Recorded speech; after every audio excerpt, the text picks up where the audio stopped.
Jamaah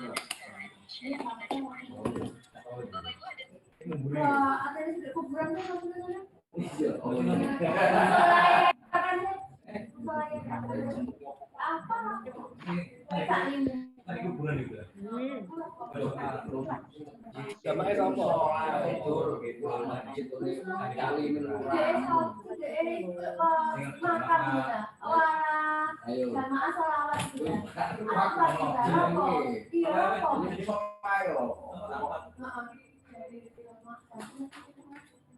Jamaah jenis apa? Yang tadi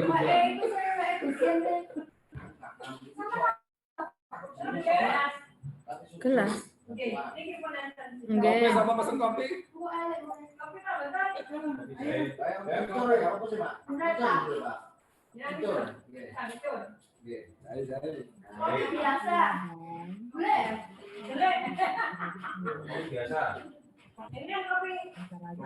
Ada yang tiga nih. Ditulis boleh, ditulis ta? Ditulis ta kok lali. Oh, wis monggo pinarak. Oh, enggak pinarak rekon bisa.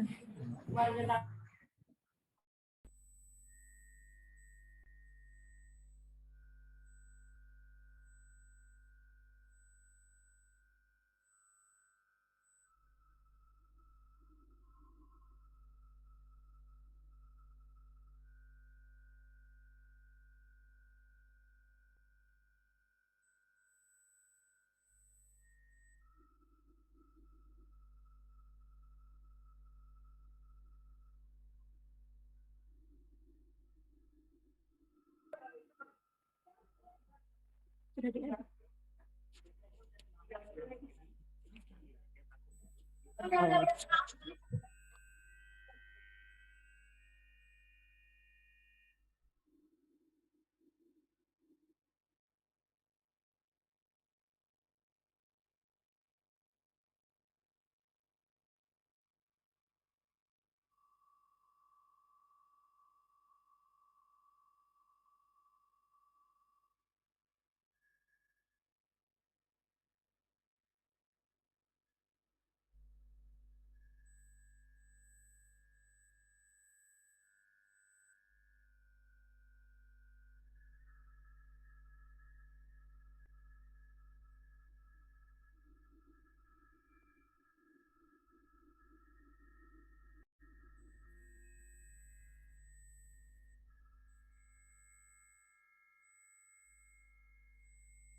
bersosial secara baik. Kemudian kita sebagai kiai mungkin hanya butuh kepastian referensi. Referensi ini penting supaya semua perilaku kita diilhami oleh roh agama. Dulu mulai zaman Nabi dulu sampai era modern, sampai era Wali Songo, sampai era sekarang juga selalu hidup itu berdampingan dengan macam-macam, baik beda agama, beda kultur, beda marga, beda macam-macam. Sehingga seperti ini mulai dulu juga nggak pernah menjadi masalah. Jadi yang menjadi masalah itu mungkin kurang sosialisasi atau kurang saling maklumi atau kurang saling mudah memaafkan. Saya punya beberapa contoh. Tadi malam saya ngaji dan supaya ada kepastian referensi, saya memang punya tradisi membaca kitab supaya ada kepastian referensi. Saya akan baca 2 kitab, yaitu Ar-Risalah Al-Qusairiyah, kitab pegangan Mbah Maimun dalam berthariqah. Di situ diceritakan Saya baca aja ya supaya jelas untuk membantu teman-teman yang masih mungkin punya kitab ini. Dan di halaman 27262 di sini diceritakan percontohan hidup berdampingan ya dengan agama lain. Sami itu ba'dal ulama yaqul, ada seorang ulama bercerita, Istadhofa majusyun Ibrahim al-Khalil. Ada orang majusi karena kelaparan. Dulu itu kan padang Sahara, dulu tidak ada warung, tidak ada hotel, tidak ada restoran. Jadi kalau orang kelaparan mau tidak mau itu harus bertamu ke orang lain supaya dikasih makan. Terus faqala, kata Nabi Ibrahim, bisyarti antus lima, dengan syarat Anda harus Islam. Kemudian orang majusi ini putus asa karena dia tidak mau Islam, terus pulang. Terus Allah Ta'ala memberi wahyu ke Nabi Ibrahim, fa'auhawahu ilaihi mundu khamsina sanatan nut'imuhu ala kufri. Kata Allah, orang itu sudah menjadi majusi 50 tahun dan selama ini tak kasih makan. Kamu dimintai makan sehari saja kok minta dengan syarat apa? Islam. Akhirnya Nabi Ibrahim mengejar orang majusi itu dan kemudian dikasih makan. Jadi cerita-cerita seperti ini juga ada dalam khazanah kita sehingga membentuk perilaku para kiai Indonesia itu toleransinya luar biasa. Juga zaman kita kecil sampai sekarang sering banyak kiai cerita dan itu memang nyata betapa Nabi itu juga memaafkan kesalahan seorang daksur ya dalam yang cerita yang terkenal itu. Ketika Nabi sendiri ada orang bawa pedang terus tanya, ya Muhammad, sekarang siapa yang bisa menghalangi engkau dari saya? Orang ini bawa pedang. Karena Nabi seorang Nabi yang sangat dekat Allah, Nabi matur Allah. Ya. Kemudian orang itu gemetar, pedangnya jatuh. Terus dipegang Nabi, sekarang kamu yang bisa menghalangi siapa? Dia bilang la ahada, tak seorang pun. Singkat cerita, kemudian Nabi memaafkan orang itu. Jadi cerita-cerita itulah yang menjadikan kita bisa hidup berbangsa dan bernegara. Jadi memaafkan itu kata kunci dalam bersosialisasi baik dengan keluarga, dengan tetangga, dengan semua warga Indonesia. Kedua, saya baca kitab Asy-Syifa. Asy-Syifa ini kitab tentang kelebihan-kelebihan Rasulullah SAW. Di antara pokok dari sifat dasar Nabi itu adalah pemaaf. Suatu saat Nabi ngalamin luka dan luka itu disebabkan oleh musuh-musuhnya. Kemudian ada di antara yang memberi saran ke Nabi, lau da'au ta'alaihim, mbok jenengan maksud no mereka karena mereka sudah melukai engkau. Melukai engkau terus sudah biadab sama engkau. Tapi Nabi menjawab, ini di halaman 73 dalam kitab Hukukul Mustafa karangannya Qodiyat, judulnya itu Asy-Syifa. Ini lam uqat la'anan, saya ini tidak ditugaskan Allah untuk menjadi tukang laknat, untuk menjadi orang yang sukanya menghabisi yang lain. Walakinni bu'istu da'iyan wa rahmatan, tapi saya diutus untuk berdakwah yang baik, wa rahmatan, dan menjadi rahmat. Terus Allahumma hdi qaumi fa innahum la ya'lamun, ya Allah beri hidayat kaum saya karena perilakunya demikian itu disebabkan karena ketidaktahuan. Jadi ini pelajaran bagi kita bahwa perilaku sosial yang kurang baik dari tetangga itu jangan-jangan kita tidak cukup memberi mereka edukasi atau pengetahuan atau sosial.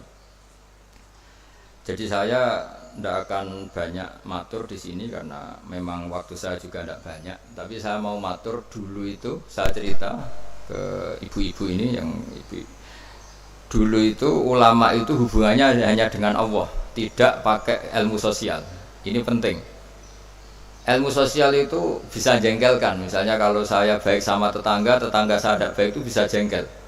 Atau baik sama istri ternyata malah lama bisa jengkel. Baik sama tamu ternyata malah tamunya kurang sopan atau mengganggu itu bisa jengkel. Sehingga dulu Nabi itu kalau menyuruh kebaikan itu mangkana yu'minu billahi wal yaumil akhir falyukrim dhaifahu falyukrim jarahu. Jadi kebaikan kepada orang lain itu atas namakan Allah. Sehingga kalau kita jengkel itu mudah memaafkan. Saya punya banyak cerita di Ihya juga di beberapa kitab. Itu ada seorang ulama dipanggil tetangganya, Pak Yai silahkan datang ke rumah saya. Si Kiai tadi datang. Setelah datang ke rumah pemuda itu, pemuda tadi dengan biadabnya bilang, Pak Yai saya tidak butuh kamu, silahkan pulang. Pulang. Dan Kiainya tetap senyum. Setelah itu setelah sampai rumah dipanggil lagi, Pak Yai datang lagi ke rumah saya. Kiainya datang sampai 3 kali. Dan Kiainya sama sekali tidak menunjukkan wajah kecewa. Senangnya bukan main. Terus pemuda tadi tanya, kenapa engkau tidak benci, kenapa engkau gak tersinggung? Kiainya tertawa-tawa. Nak, saya datang ke kamu itu bukan karena apa-apa. Memang Allah menyuruh saya ini memuliakan tangga. Sehingga ketika tetangga memanggil ya saya datang. Itu perintahnya Allah. Jadi saya tidak ada urusannya dengan kamu. Nah itu pentingnya pertaruhan apa-apa itu atas nama Allah. Itu tidak mudah kecewa. Tapi kalau atas nama manusia itu kalau dia jengkelin kita akan balas jengkelin. Tapi kalau atas nama Allah itu legowo. Ini yang dibutuhkan dalam berbangsa dan bernegara. Jadi misalnya hubungan kita dengan negara, kalau memberi itu ibadah dan keren, heroik. Tapi kalau mendapat itu kalau kita tidak berhak itu ada hisabnya. Misalnya kita digaji karena pekerjaan tertentu, tapi bawaannya di kantor baca koran, guyon, terus main WA terus misalnya. Itu antara gaji dan pekerjaan itu malah masalah. Tapi kalau kita memberi, itu pasti dapat pahala. Bayangkan kalau negara ini hubungan masyarakat dengan negara itu memberi, kayak kita zaman belum merdeka. Tentara-tentara itu dibantu orang-orang kampung, dulu itu hanya dengan ketela, dengan makanan-makanan kampung, tapi hubungannya itu memberi. Barokahnya itu bisa merdeka. Tapi kalau hubungannya mendapat itu orang itu nggak akan puas. Begitu juga kiai dengan masyarakat, masyarakat dengan kiai itu kalau hubungannya memberi itu insya Allah akan semuanya baik-baik saja. Tapi kalau hubungannya ingin mendapat ini masalah. Jadi sebetulnya menata bangsa ini juga menata peradaban manapun itu dimulai dari mental memberi. Yunfikun itu memberi. Memaafkan juga sama. Kalau kita nurutin jengkel itu gampang jengkel, tapi mulailah dari mental memberi maaf. Makanya Rasulullah itu ketika ada sahabat marah sama pembantunya, kata Nabi, marahnya Allah itu lebih dahsyat ketimbang marah kamu pada pembantu. Terus sahabat tadi tanya, lalu supaya Allah tidak marah ke saya gimana? Terus Nabi jawab, Allah takhdab, kamu sendiri jangan mudah marah. Jadi semua kekacauan sosial itu kan karena kita sadar punya hak, kemudian kalau terganggu kita marah. Gara-gara marah melahirkan pemecatan, melahirkan macam-macam, akhirnya melahirkan dendam macam-macam. Jadi dalam bulan Syawal ini kita harus berlatih memaafkan. Ya, jadi minal aidin wal faizin. Saya beri beberapa contoh. Jadi tadi sudah contoh daksur, terus Nabi menjawab, saya tidak diutus Allah untuk sebagai pelaknat, tapi walakin bu'istu da'iyya wa rahmah. Terus ada lagi cerita tentang orang Badui. Orang Badui itu orang primitif yang kurang berperadaban. Itu datang ke Nabi kemudian memaki-maki Nabi, Muhammad, engkau jadi pemimpin harus yang adil, enggak boleh tidak adil. Terus Nabi itu dengan senyum bilang, fama ya'dilu idza lam adil, lalu yang adil siapa kalau saya sendiri tidak adil?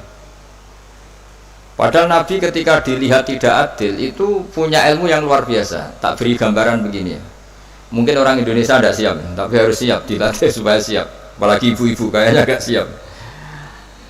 Nabi itu kalau ada orang sering memberi itu malah setelah Nabi kuat, zaman dulu kuat itu artinya memenangkan istilahnya pergulatan antara hak dan batil. Hanya Nabi setelah mengalami Fatu Mekah itu ya mapan. Itu yang biasa berderma, biasa ngasih itu nggak dikasih. Tapi yang orang-orang barusan masuk Islam, barusan jadi orang baik itu dikasih banyak. Nah tentu ini dipandang banyak orang itu tidak fair. Tidak fair itu yang dulu berjuang mati-matian nggak dikasih, yang tidak berjuang kok dikasih. Itu dianggap nggak adil oleh pikiran ini. Tapi cara berpikir nubuah tidak seperti itu. Cara berpikir nubuah itu orang yang biasa ngasih negara, misalnya berjuang kemerdekaan atau berjuang membebaskan Indonesia dari penjajah, itu mentalnya memberi ke negara. Ya itu sama Nabi malah ya sudah, mental memberi itu mental terbaik, nggak boleh diturunkan jadi mental mendapat. Itu Itu cara berpikir Nabi. Kan nggak lucu kan orang dulu biasa memberi, lalu pas tua, pas mau mati mentalnya ingin mendapat. Kalau ndak geremeng. Ini dari mantan heroik menjadi mantan heroik, terus sekarang mentalnya jadi sa'il, peminta-minta. Itu kan ndak keren, turun derajat. Tapi kalau orang kan nggak terima, wong dulu zaman miskin sama saya, setelah kaya kok lupa saya. Sebetulnya ketika miskin kamu bantu temen, ketika kaya biar saja dia nggak bantu kamu, biar kamu ketemu Allah itu keren. Statusnya hanya membantu, bukan dibantu. Tapi ini insya Allah kayaknya banyak yang nggak siap. Jadi kalau kamu punya teman miskin, kok teman kamu jadi pejabat atau jadi orang kaya, biarin aja. Biar kamu tetap keren. Itu dulu tak bantu, sampai sekarang pun tetap tak bantu. Sekarang dia kaya, tidak minta bantuan saya, tapi saya tetap keren. Status membantu masih melekat. Tapi setelah kamu batalkan sendiri status Anda karena kamu minta-minta, kalau tidak geremeng, maka dari status membantu menjadi peminta. Itu nubuah ya namanya. Jadi nubuah itu pikiran yang super. Sehingga dan itu harus ditanamkan di hubungan kita dengan negara, dengan orang tua, dengan tetangga. Kalau bisa mental kita itu al-yadul ulya khairum minal yadis sufla. Mentalnya memberi. Kalau mentalnya memberi itu nggak gampang kecewa. Tapi kalau mentalnya tamak, didatangi bupati kok nggak ninggalin papa, didatangi gubernur pikirannya gitu, didatangi teman kaya begitu, didatangin apa saja itu kecewa gara-gara punya keinginan yang macam-macam. Tapi kalau mental kita memberi, tersiksa kita kalau tidak bisa memberi ke negara, memberi apa saja, memberi ke negara ikut jaga stabilitas nasional, memberi ke tetangga paling tidak kalau tidak bisa bantu ya tidak ganggu. Ya sudah seperti itu. Jadi memaafkan itu juga dimulai dari ilmu. Misalnya kita memaafkan teman padahal kita jengkel sekali. Dan memaafkan itu ada pahalanya di sisi Allah. Susahnya apa? Kadang kita berpikir enggak, wah kalau tak maafin dia nanti kumo luhur, nanti sombong. Hubungan hidup kita ini dengan Allah, bukan dengan makhluk. Sama lagi hubungan hidup kita ini dengan Allah, bukan dengan makhluk. Ya kayak tadi kiai tadi. Nah, saya datang ke kamu karena perintah Allah, tidak ada hubungannya dengan kamu. Kok kamu jengkelin kayak apa, saya tetap akan datang. Nah sama kita baik sama anak juga perintah Allah, baik sama istri perintah Allah, baik sama tetangga perintah Allah. Sehingga nggak perlu dia dinegosiasi atau dipakai berbanding lurus dengan perilaku manusia. Kalau pakai itu Anda gampang kecewa. Kalau istri sedang ngambek, kamu ikut ngambek. Kalau tetangga sedang tidak baik, kita ikut tidak baik. Bisa kacau bangsa ini. Makanya diantaranya sifat dasar orang baik itu orang yang wadra'una bil hasanati sayi'ah, orang yang selalu menanggapi keburukan itu dengan kebaikan. Ini cerita-cerita tentang kebaikan orang-orang dulu. Ketika akhirnya Rasulullah SAW memenangkan kota Mekah dan kota Mekah dikuasai, itu orang-orang yang dulu merangi Nabi, ingin bunuh Nabi, semuanya tuh takutnya minta ampun karena takut dibalas. Tapi kemudian Nabi ngendikan, ini halaman 75, ma taquluna inni fa'ilun bikum, apa pendapat Anda kira-kira apa yang saya lakukan terhadap kalian, karena kalian ini musuhi kita, ingin bunuh kita, dan dulu sangat biadab sekali. Ini pertanyaan Nabi ke orang-orang Quraisy, orang-orang Mekah. Itu jawabannya orang-orang Quraisy, orang Mekah itu qalu khairan akhun karim wa ibnu akhin karim. Engkau tidak pernah saya saksikan lihat sebagai orang yang bengis, orang yang keras, sehingga kita santai-santai saja ketika engkau menang, karena engkau ini adalah akhun karim wa ibnu akhin karim. Engkau saudara yang terhormat dan keluarga yang terhormat. Terus Nabi menjawab mereka, aku kama qala akhi Yusuf la tasrifa alaikumul yaum idhabu fa antumut tulaqa. Saya akan mengatakan ke kamu sebagaimana Nabi Yusuf kepada saudara-saudaranya. Kita tahu kan saudara-saudara Nabi Yusuf ingin membunuh Nabi Yusuf, dicemplungkan ke sumur. Apa saja yang sifatnya biadab pernah dilakukan semua sama saudaranya Nabi Yusuf. Jadi ketika beliau jadi raja di Mesir, semuanya dimaafkan, bahkan dikasih fasilitas luar biasa. Padahal mereka saudara yang sangat biadab. Dan itu pun yang dilakukan Nabi, niru Nabi Yusuf, atau istilahnya ya sama perilaku Nabi, la tasriba alikumul yaum, saya menghadapi kalian kayak Nabi Yusuf menghadapi saudara-saudaranya, yaitu memaafkan. Terus izhabu fa antumut tulaqa, ya sudah kamu pergi saja, kamu akan terbebas dari tuntutan saya.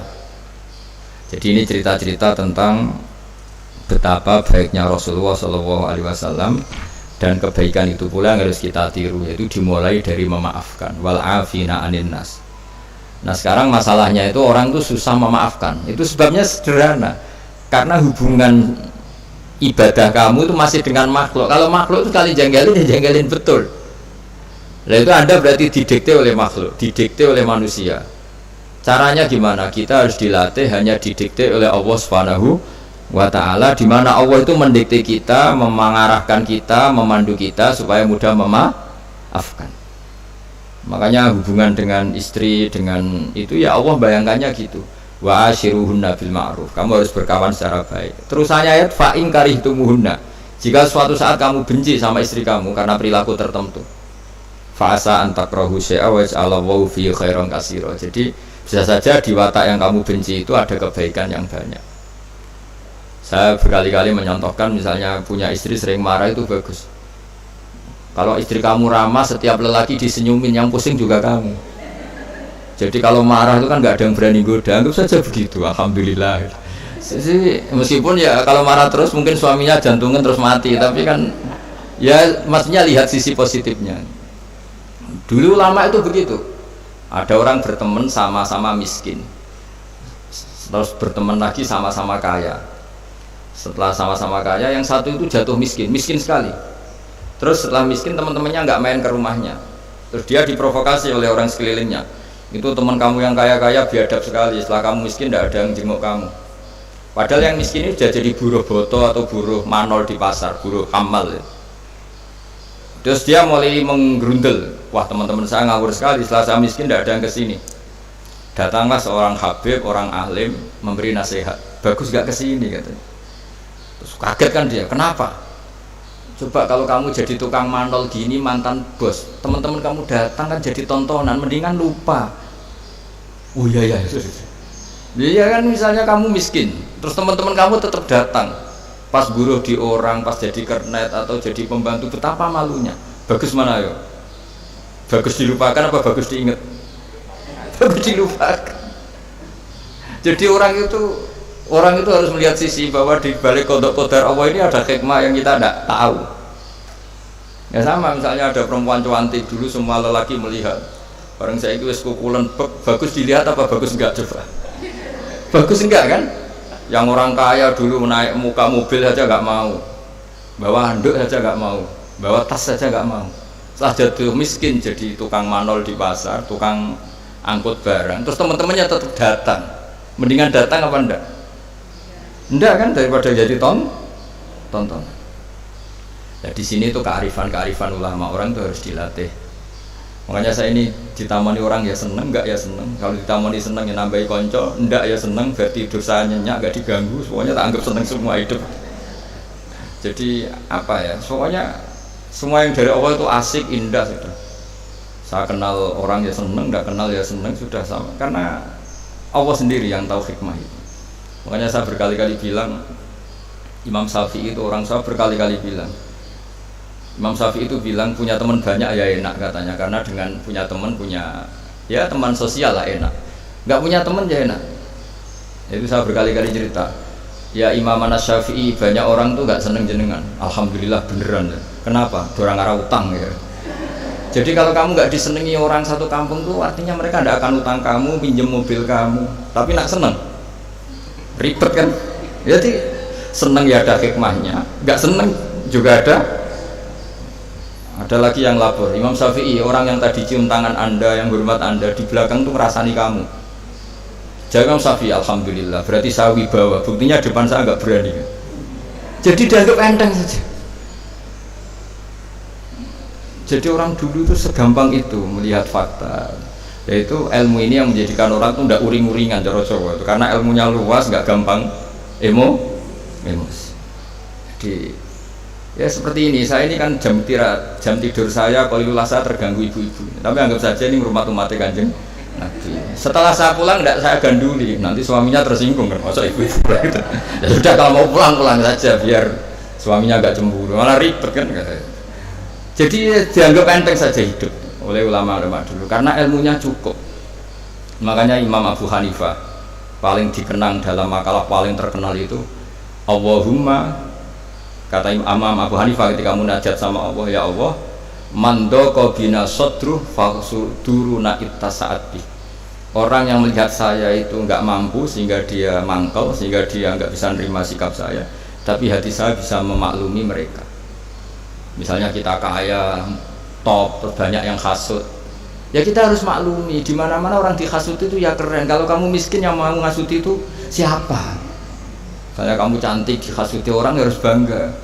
Kalau kamu jelek kukulen yang mau ngasuti itu siapa? Harus dimaklumi. Harus dimaklumi. Ya biasa aja. Ya kan? Misalnya suami jenengan kok sering melihat orang cantik harus dimaklumi. Memang suami saya normal gitu. Karena suami sampai untuk seneng wong wireng, kukulen, keriting, welek. Ki bojoku iki waras ora kan mestinya. Ya, tapi sampean enggak siap kan dengan ilmu-ilmu seperti itu. Jadi ya sudah biasa. Jadi memaafkan itu saya dimulai dari ilmu. Ilmu bahwa hidup kita ini hubungannya hanya dengan Allah Subhanahu wa Ta'ala. Dan Allah pula yang menyuruh kita mudah memaafkan. Tapi kalau Anda memaafkan berdasar hitung-hitungan sosial itu pasti sering tidak memaafkan karena mangkel. Mangkel itu ya mangkel dongkol kan, kita pernah dihujat, pernah dibully, pernah disakitin. Jadi kalau kamu ingat itu Allah Ta'ala menyuruh kita kebaikan dan Allah akan berjanji akan membalas orang-orang yang pemaaf. Insya Allah kamu akan menjadi ringan. Terus yang terakhir dawuh Imam Ahmad bin Hanbal, beliau pernah dipenjara, beliau pernah dicambuk karena kebenaran, demi kebenaran, tapi orang-orang ini semuanya dimaafkan. Ketika ditanya kenapa engkau maafkan ya Ahmad, nanti di akhirat itu ada pengumuman, siapa yang pernah memaafkan temannya muslim, temannya atau tetangganya, silahkan berdiri di atas mimbar ini. Kata Imam Ahmad di riwayat itu, fala yaqumu illal afun. Kemudian yang bisa berdiri hanya orang yang pernah punya reputasi memaafkan. Maka maafkan ini pahalanya besar sekali. Jadi Syawal ini dimulai dari mudah memaafkan. Itu wal kaziminal ghaidha wal afina anin nas. Matur nuwun semuanya, dan saya tidak bisa matur banyak karena saya juga sibuk karena yang ngajar dan belajar saya itu.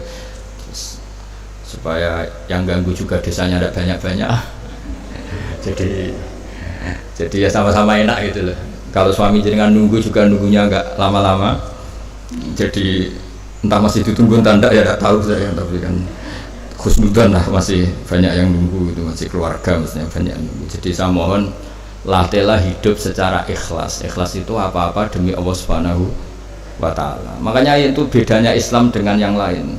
Maksudnya orang-orang ateis atau orang-orang yang tidak beragama itu hukum sosial kan segala-galanya.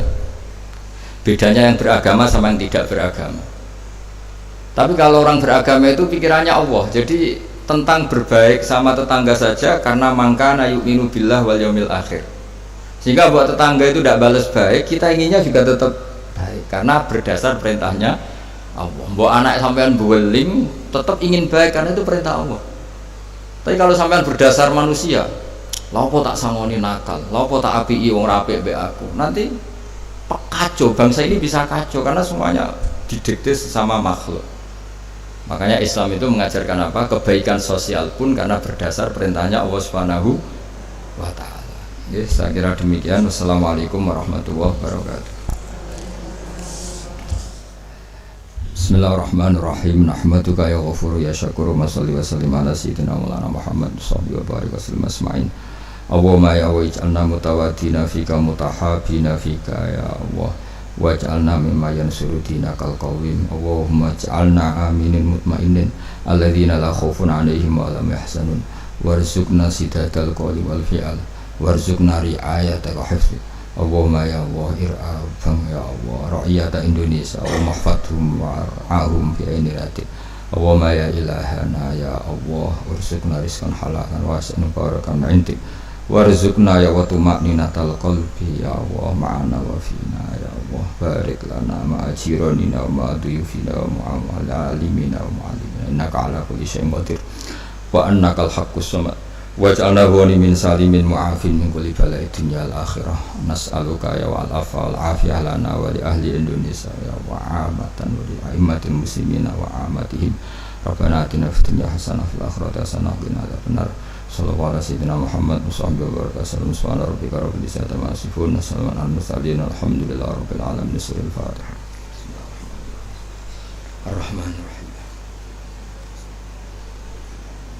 Terima kasih kepada Bapak Kiai Haji Ahmad Bahauddin Salim atas tausiah dan doa yang sangat menyejukkan.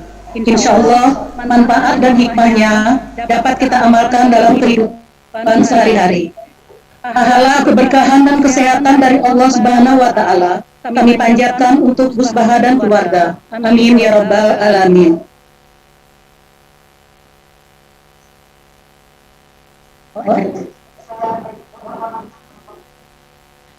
Mohon izin, Gus Baha, apakah acara kita bisa kita lanjutkan dengan tanya jawab karena masih ada waktu? Ini juga pas ibu. Udah cukup betul.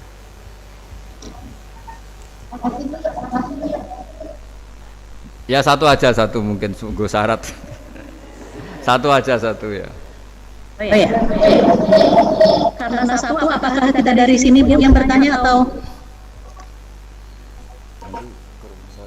dari audiens ada yang bertanya? Kalau bertanya mohon acungkan tangan biar panitia bisa melihat. Satu pertanyaan. Nggak ada toh, alhamdulillah.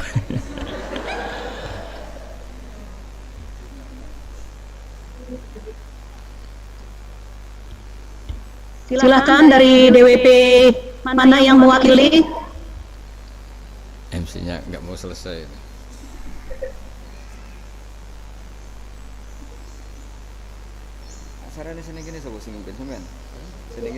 Bisa bertanya langsung ataupun melalui chat boleh.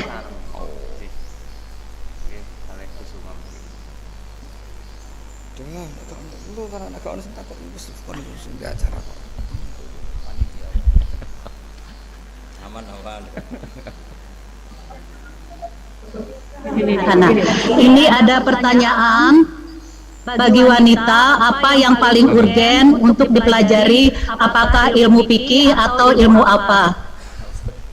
Dari siapa nih yang bertanya ya? Ulin, from Ulin dari DWP mana? Bismillahirrahmanirrahim. Kalau urutannya ilmu tentu satu itu ilmu tauhid ya, ma'rifatullah. Ngerti tentang Allah. Kalau dalam ilmu tauhid, kalau sosial ya pilihannya memang fikih. Fikih itu penting karena aturan mainnya jelas, meskipun agak-agak transaksional tapi aturan mainnya itu jelas. Misalnya begini ya, suami itu wajib mencari nafkah, istri wajib taat. Aturan mainnya itu jelas. Kalau misalnya takdirnya istrinya kaya, suaminya pengangguran, itu paling tidak barokahnya hukum itu suaminya tahu diri gitu. Sudah pengangguran terus ngawur itu kan barokahnya diwajibkan itu kan suami punya akhlak ya.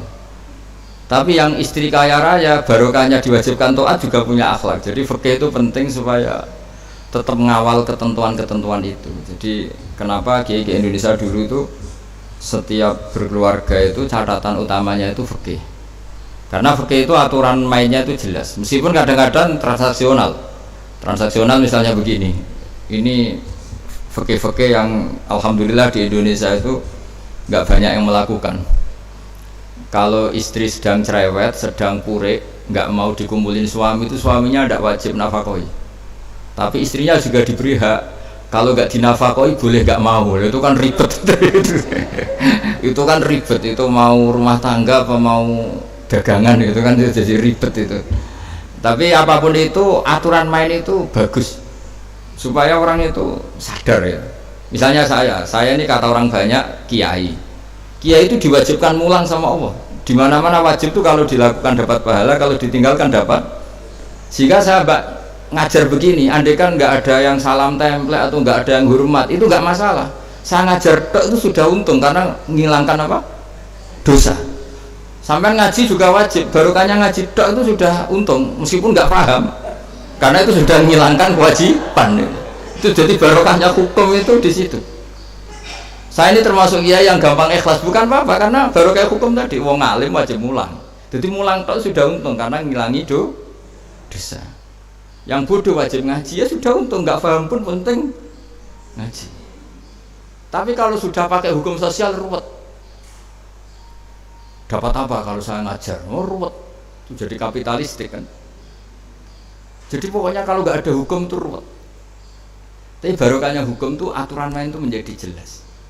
Maka kalau tanya apa yang didahulukan ya setelah tauhid lulus itu ya ilmu apa? Oke. Kayak tadi tetangga itu wajib baik sama tetangganya yang lain. Itu kalau atas nama Allah itu mbok kayak apa jengkelnya kita tetap baik. Karena dengan baik ini sudah untung dapat pahala dari Allah Subhanahu wa taala. Tapi kalau pakai hukum manusia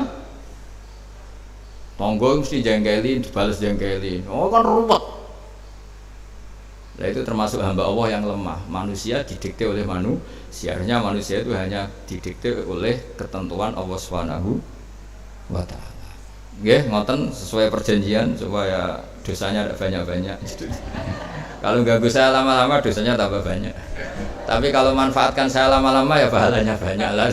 Jadi nggak jelas ini apa manfaat apa dosa, tidak tahu saya. Nanti tak tanyakan malaikat ini kategorinya ini ngaji apa ganggu tidak tahu saya. Tapi yang jelas sisa-sisa pengetahuan kita itu semuanya harus diarahkan untuk kemaslahatan bersama. Jadi kenapa saya sebut sisa-sisa karena orang itu kalau sudah berkeluarga kan mikir ekonomi, mikir macam-macam lah. Jadi untuk kebaikan massal begini itu tinggal sisa-sisanya. Makanya Islam tuh ngajarkan kowe nak bela agama ora usah berlebihan. Pasti tidak kuat karena kita memikir orang lain itu sudah sisa-sisa dari energi bayar kredit, bayar tagihan macam-macam. Jadi makanya Nabi itu kalau ada orang terlalu serius beribadah sama Nabi ya dilarang. Wal qasda tabluhu, kamu yang sedang-sedang saja. Keluarga kamu punya hak, mata kamu punya hak. Ada sahabat enggak pernah tidur karena sholat malam sama Nabi ya ditegur. Alhamdulillah kita tidak pernah ditegur karena tidak usah ditegur sudah tidur. Jadi dulu itu Nabi harus menegur orang saking baiknya. Kalau sekarang nggak perlu negur kita, nggak usah ditegur ya sudah. Tidak. Dulu itu ada sahabat kalau malam itu tahajud, siangnya puasa. Sampai istrinya komplain karena tidak pernah dikumpulin. Akhirnya Nabi ngandanin, keluarga kamu punya hak, mata kamu punya hak gini. Jadi karena tadi kalau kita maksimal bela agama atau bela pengajian gini itu pasti kayak jenengan gara-gara datang ke sini kan suami jenengan harus bikin kopi sendiri. Kalau dibikinkan kopi pembantu jenengan cemburu ribet kan. jadi ya sudah itu kalau misalnya pengajian tiap hari bisa berapa kan. Makanya jangan lama-lama, jangan sering-sering. Biasa aja sedang aja. Nggih, ngoten nggih kula tak terusno watifah kula. Assalamualaikum warahmatullahi wabarakatuh.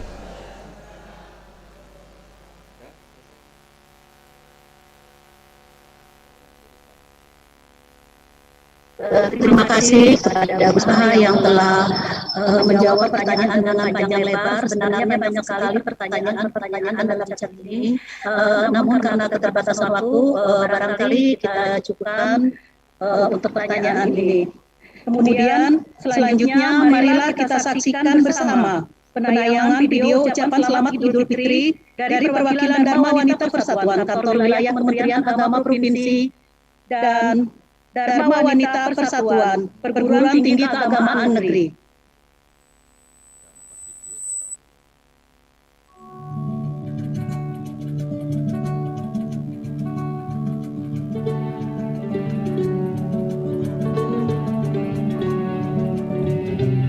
Assalamualaikum warahmatullahi wabarakatuh. Taqabbalallahu minna wa minkum siyamana wa siyamakum. Kami, keluarga besar Dharma Wanita Persatuan Kantor Wilayah Kementerian Agama